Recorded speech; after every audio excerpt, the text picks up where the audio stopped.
Well, it looks like we have an answer from the palace. Harry wants to go back to England for the summer. He has made things look like you can see the children if you give me the security, kind of blackmailing the king. The palace has delivered its answer, but not with a formal statement, not through a spokesperson, and definitely not in any direct way you can easily point to. Instead, the message came the way they like it most.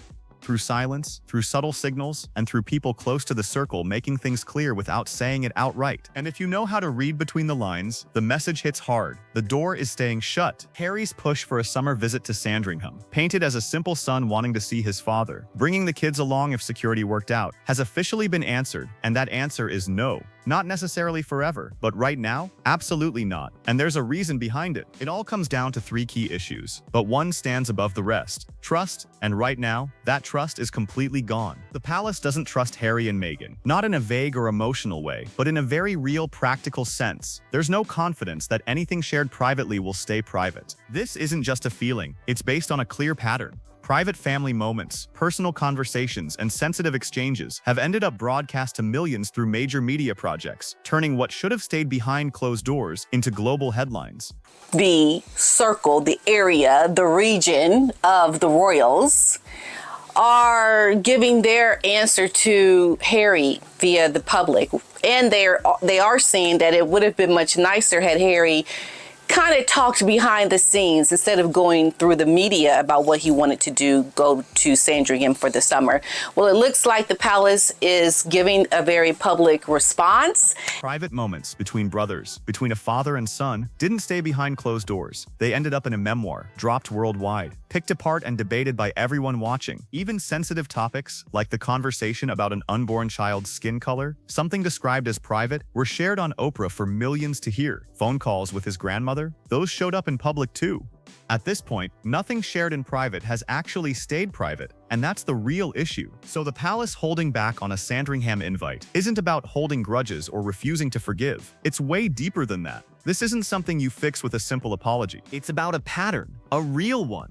Private family moments have repeatedly turned into public content, feeding a bigger narrative and shaping how the royal family is seen around the world. And here's where the clash gets serious. The monarchy runs on silence, control, and distance. Never complain, never explain. Meanwhile, that approach completely clashes with a more open, media-driven style. The royal system survives by keeping its inner workings hidden. That mystery, that tight control, is exactly what keeps it standing, even under constant global attention. What Harry and Meghan have done is flip the script completely. They've brought a reality TV mindset straight into a space that was built on secrecy. Private family life? It's been turned into public content, packaged and shared for the world to watch. They've built an entire brand around what happened inside the institution, and they've shown again and again they're willing to keep going if it benefits them. So, rumors we know are swirling around that Harry wants to return to the United Kingdom. He is putting things out there very publicly. He is saying that he will come back with the children, and if he can get his security, like you can see the kids, Papa,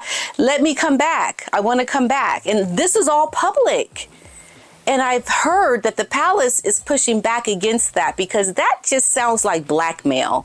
That sounds like you are using the leverage of the king seeing the children in order for you to be able to come back and get the security and get the things that you want. Harry is not doing things the right way. And I think part of that is because he's very desperate. So now the palace is asking one simple question about a Sandringham visit. What happens next? And honestly, it's not paranoia, it's basic logic. If they return, what follows? Because based on the pattern, it's easy to predict. There will be a story, there will be details, and sooner or later, that visit becomes content. Whether it's in an interview, a memoir, or something else, moments, conversations, reactions, every little detail could end up reshaped and shared, all feeding a narrative that puts the institution in a difficult spot after opening its doors. This isn't guesswork, it's a pattern, and the palace has watched it play out again and again across years and platforms. At this point, they're not willing to hand over fresh material for the same cycle to repeat. Now here's where things get even more serious. This hesitation isn't just about Harry, it's largely about Meghan. That distinction matters a lot, because despite everything, there's still some level of connection between Harry and his father. The relationship is strained, yes, but not completely gone. There's still something there under all the damage. People close to the king have made this clear more than once. Harry on his own is one situation, but Harry and Meghan together, that's a totally different story. And the reason isn't hard to understand. Meghan's connection to how stories are shaped and shared makes her presence a much bigger concern in private settings. Harry has played his part. He's spoken out, written the book, done the interviews, but Meghan is seen as the one who really understands how to build a narrative, how to turn moments into headlines, and how to piece everything together into a story that lands exactly where intended. She's the one who's shown the most consistent and calculated approach when it comes to using private family moments for public impact.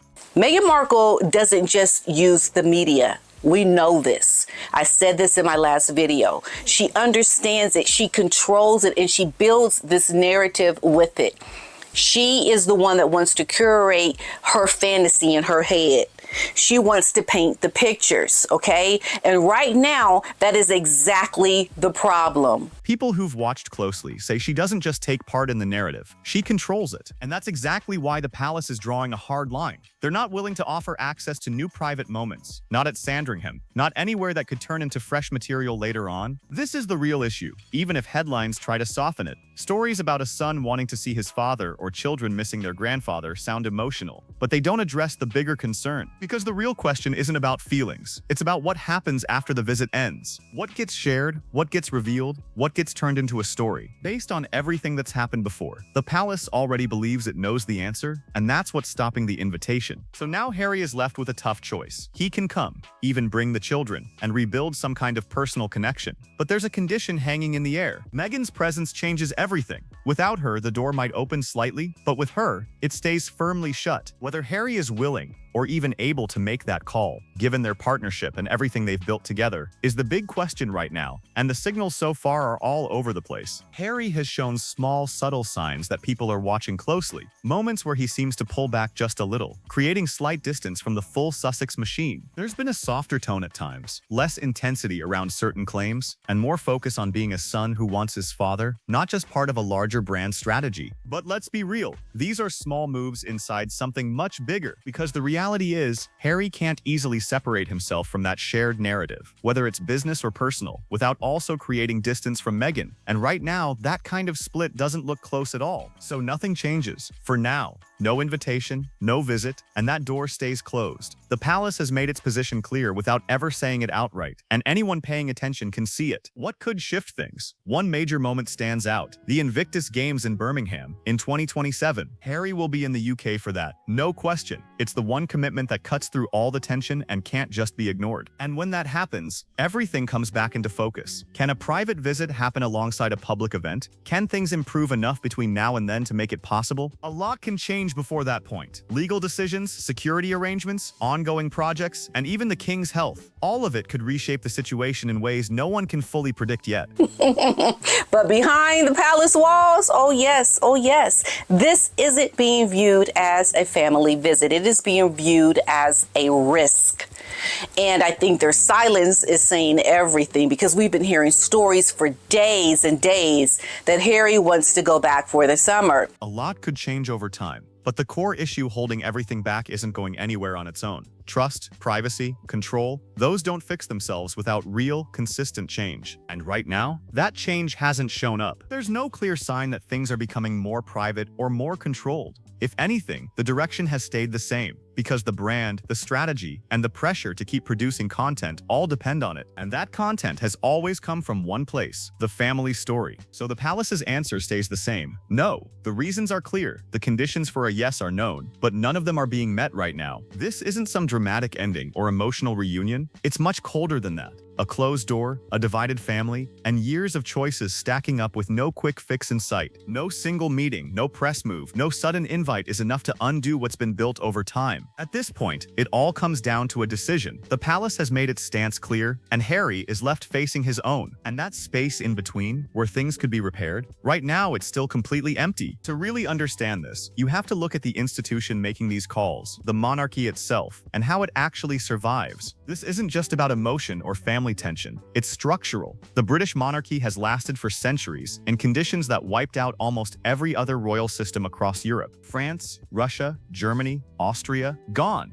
But this one, still standing, and not because of force, but because of strategy. It survives by walking a very tight line, staying relevant to the public while keeping just enough mystery to hold its power. That balance is everything. Be visible, but never exposed. Be present, but never fully open. That's why there are no personal interviews, no instant reactions, no running commentary. Never complain, never explain isn't just a phrase, it's the system. The second you start explaining yourself, you shift the whole game. You allow the institution to be judged like anything else, and once that door opens, it's almost impossible to shut. And that's exactly what happened. Through interviews, documentaries, and a memoir, that line was crossed again and again. Private conversations, emotional moments, personal details, all of it brought into the spotlight to tell a story about what happened and why things went wrong. The institution can't let this keep happening. Not because it avoids accountability, but because this isn't really accountability at all. Look at this. This situation comes down to three things, okay?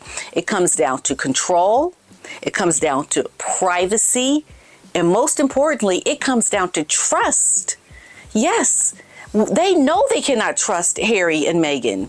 And right now, the palace doesn't believe that it has any of them. What's happening here is something different. It's content. Private family moments are being turned into something marketable, something that builds image and drives attention. And that creates a serious problem for how the monarchy functions. Because the whole system depends on one key idea, that some things remain private, real, and untouched by cameras or strategy. Once people start believing every interaction could end up in a documentary or interview, that illusion disappears fast. And when that happens, the monarchy stops feeling like an institution and starts looking like just another public family. Interesting for a moment, but easy to move on from when something new comes along. That's why this isn't just about Harry and Meghan. It's about what they represent. A shift where private moments can be used publicly, and the palace refusing to feed that cycle again. There's also a generational angle here, and it matters, because William, as the future king, is looking at this long term, and his stance is especially firm for that reason. He's been preparing for this role for years, with focus, discipline, and a very clear vision of what kind of monarchy he wants to lead. And that vision, it's all about balance, being visible but never overexposed, staying connected to the public, but keeping real family life off limits. It's a direct contrast to the kind of constant access that fuels celebrity culture, and it's something William and Catherine have handled very carefully. You see it in how they share just enough. Birthday photos, official events, small moments that feel real because they aren't everywhere, all the time. Their children are seen, but not constantly. People get glimpses, not full access. And that's completely intentional. There's no ongoing stream of personal details, no oversharing of daily life, no turning private moments into public content. And that's the key difference. William's future monarchy won't allow that line to blur. Private family life will be protected, not opened up. And that protection is exactly what gives public moments their value.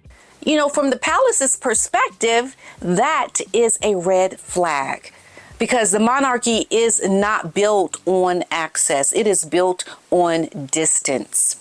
This isn't reality TV. It is not Hollywood. It is a centuries-old institution that survives by revealing almost nothing. So anything that risks breaking that structure, including situations that could create new material from private access, is going to be blocked. This isn't about personal feelings, it's about long-term strategy, which is why the answer stays no for now. But that raises the real question. What would it take to turn that into a yes? It starts with one major shift, a real, consistent, and proven change in how private information is handled. This wouldn't be fixed with promises or statements. It would take real, visible change over time. Not words, not intentions, actual proof that private moments stay private, because the current situation didn't come from one mistake. It came from a long, consistent pattern, and one promise isn't enough to erase that. The second issue is trust, and rebuilding that won't happen through talk either. It would take time, with zero leaks, zero briefings, no surprise interviews, no hidden content waiting to drop later. Trust like this only comes back when the behavior that broke it completely stops, and stays stopped. Then comes the hardest part. There would need to be some clear separation between Harry and the wider content operation. Not a full split, but enough to show that reconnecting with family doesn't also mean opening the door to new material. And right now, that's the biggest challenge of all, because everything is still tightly connected. The public image, the projects, the story they continue to tell. None of these conditions are being met at this point. If anything, the pressure to create more content is growing, not shrinking, especially as deals shift and the need for new material increases. This is the trap at the center of everything, and it's tight. Financial pressure pushes the need for new content, but creating that content makes real reconciliation harder. And without reconciliation, there's no access to the kind of moments that would actually bring in the biggest attention. So the cycle just keeps spinning.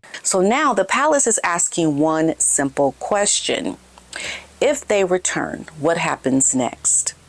Meghan's not successful with her as ever. She's going to have to continue storytelling, creating and curating her fantasies around what she wants people to believe about her. And that's where the Sandringham request comes in. It looks like more than just a visit. It's an attempt to reset things, to reopen that door, to show there's still a connection, and yes, to create the possibility for new material down the line. But the palace sees exactly how that plays out, and that's why the answer is no, not necessarily forever, but right now, it's a firm no. Of course, the human side of this still matters. A father and son, grandchildren who haven't visited in years. That part is real, and it carries weight. But the institutional side matters just as much, and that's what's driving the decision. Right now, the risk of opening that door is simply too high. The trust isn't there, the behavior hasn't changed, and without those two things, nothing moves forward. So the door stays shut, and Harry is left facing a decision that goes way beyond public statements or media moves. It's a choice that actually shapes what happens next. This choice isn't about security or formal invites. It goes way deeper than that. It's about what he's willing to change, how far he'll go, and how long he can sustain it. It's about whether the life and system he's built since leaving can even allow those changes to happen. And more importantly, can the person he is now find a way back to something the institution is willing to trust again? That's the real question. And the palace, without saying it directly, has made one thing clear. They're watching and waiting to see what he does next. No answer yet, but the question is out there, and it's not going away. Because the real gap isn't between people, it's between words and actions. Between saying you want to reconnect and actually proving it over time. That space right there, that's what will decide everything that comes next. That's not a risk that they're willing to take. Absolutely not. Because here is the real issue no one wants to say out loud. Every time Meghan steps into the spotlight, every single time, we remember Princess Diana driving by when she went to Paris, where Princess Diana passed away.